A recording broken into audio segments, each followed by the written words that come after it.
Hello everyone, very good morning all of you. तो कैसे हैं आप सभी। तो मेरा नाम है विवेक और आप देख रहे हैं कॉलेज अपडेट्स। तो देखिए, आज हम डिस्कस करेंगे BA program second semester history, जिसका नाम है history of India century 300 to 1200। ठीक है, मतलब 300 से लेकर 1200 ईस्वी तक। 300 से लेकर 1200 ईस्वी तक क्या क्या हुआ इंडिया के अंदर, क्या क्या हिस्ट्री है, वो इसमें आपको पढ़नी होगी। और आज मैं आपको जो इम्पोर्टेंट क्वेश्चन बताऊंगा, आप इनको तैयार कर लीजिए। बस आपके एग्ज़ाम में इनमें ही से ही आपको 3 से 4 क्वेश्चन आराम से देखने को मिल जाएंगे। ठीक है, नोट कर लेना। आज जो ये माध्यम है, ये है आपको 2 साल के पेपर, 2 साल के पेपर दिखाऊंगा आपको, और आपको खुद पता चल जाएगा कि कौन कौन से क्वेश्चन ज़्यादा रिपीटेड हो रहे हैं। ठीक है, पहली चीज़, जो ऑफलाइन एग्ज़ाम जो होता है उसमें जो क्वेश्चन बनते हैं वो रिपीटेड ही होते हैं। मतलब जो पिछले साल जो क्वेश्चन रखे होंगे एग्जामिनर ने, उन्हीं क्वेश्चन को थोड़ा सा घुमा देगा। ठीक है, इससे ये पता चल जाता है चैप्टर कौन कौन से आ गए और क्वेश्चन कैसे बन रहे हैं।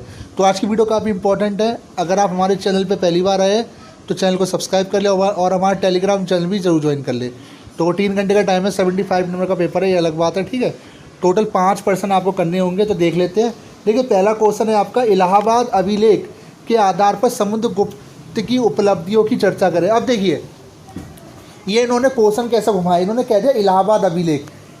ये एक तरीके से क्वेश्चन और बना सकते हैं, चंद्रगुप्त की उपलब्धियों के बारे में बताएं। मतलब कुल मिला के इसने पूछा है कि चंद्रगुप्त के बारे में बताना है, उनका साम्राज्य, अर्थव्यवस्था।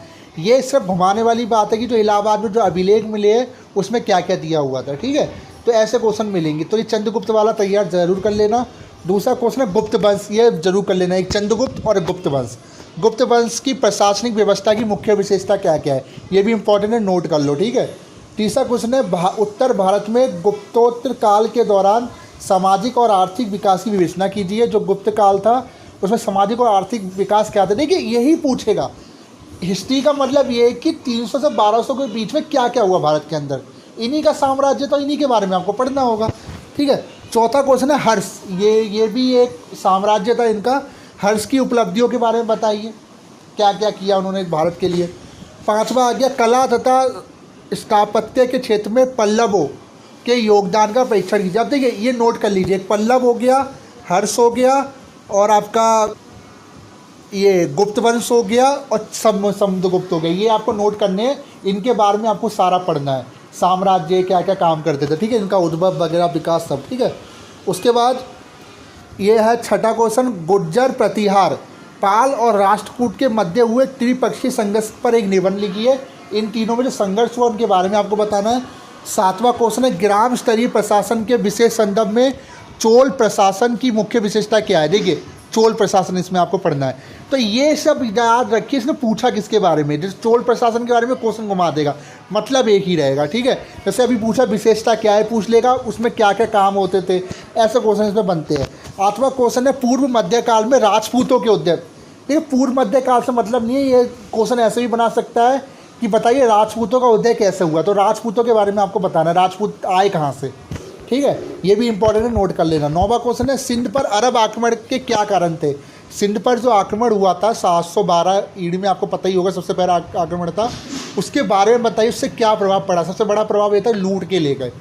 सबसे पहला आक्रमण मुस्लिम आक्रमण वही था।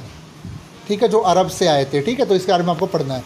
10वां क्वेश्चन है, नोट्स है, 200 बढ़ के आपको लिखने होंगे। सब गुप्त कला, नालंदा के बारे में पढ़ना है। नालंदा विश्वविद्यालय भी आपको पता ही होगा, इसमें आग लगा दी थी। चालुक्य और विज्ञान एवं तकनीकी। ठीक है, तो ये 2 ही इसमें करने हैं, तो इनको तैयार कर लेना। ठीक है, उसके बाद मैं एक और क्वेश्चन पेपर आपको दिखाता हूँ, ये क्वेश्चन इंपॉर्टेंट है, इनमें इनको आप नोट कर लो। तो ये कुछ और इंपॉर्टेंट क्वेश्चन, देखिए क्वेश्चन वो ही रहेंगे, मैं दोबारा बता रहा हूँ। देखिए, गुप्त प्रशासन की प्रमुख विशेषता है, गुप्त वंश, गुप्त प्रशासन एक ही होता है, इसलिए कह रहा हूँ क्वेश्चन रिपीटेड ही आते हैं, और इसी टाइप के क्वेश्चन आपसे पूछेगा। दूसरा है गुप्त काल के, देखिए वही क्वेश्चन आ गए ना, 2 क्वेश्चन पेपर में आपको बता रहा हूँ, क्वेश्चन एक ही रहता है, घुमाया गया क्वेश्चन है। फिर है वर्धन वंश, ये नया क्वेश्चन है, इसको ऐड कर लेना। वर्धन वंश की उपलब्धियों की विवेचना कीजिए। ठीक है, फिर है दक्षिण भारत के इतिहास में पल्लवों का योगदान। देखिए, पल्लव वाला मैंने आपको भी बताया था ना, पल्लव की आर्थिक और सामाजिक, यही बताना है इसमें भी, सिर्फ घुमा दिया, योगदान क्या आते हैं, मूल्यांकन कीजिए, आर्थिक सामाजिक की बताना है इसमें। 5वां क्वेश्चन है गुप्त काल, देखिए वही आ गया। गुप्तोत्तर काल, वो मैंने अभी बताया था आपको पहले क्वेश्चन पेपर में, तो सैम्पल पेपर था, तो इंपॉर्टेंट क्वेश्चन था, देखिए इसके अंदर पढ़ लेना। फिर आपका त्रिपक्षीय संघर्ष देख लिया, आ गया ना। त्रिपक्षीय संघर्ष जो आपका चौल प्रतिहार वगैरह के बीच में हुआ था, उसके बारे में बताना है। सातवां राजपूतों की उत्पत्ति, देखिए राजपूतों वाला आपको क्वेश्चन मिलेगा ही मिलेगा, इसको डेफिनेटली याद कर लेना, आराम से 15 से 20 नंबर मिल जाएंगे। राजपूतों की उत्पत्ति संबंधी विभिन्न मतों की संक्षेप में व्याख्या करे या विकास करे, ये सब आपको बताना होगा। 8वां क्वेश्चन चोल राज्य, वो आ गया ना।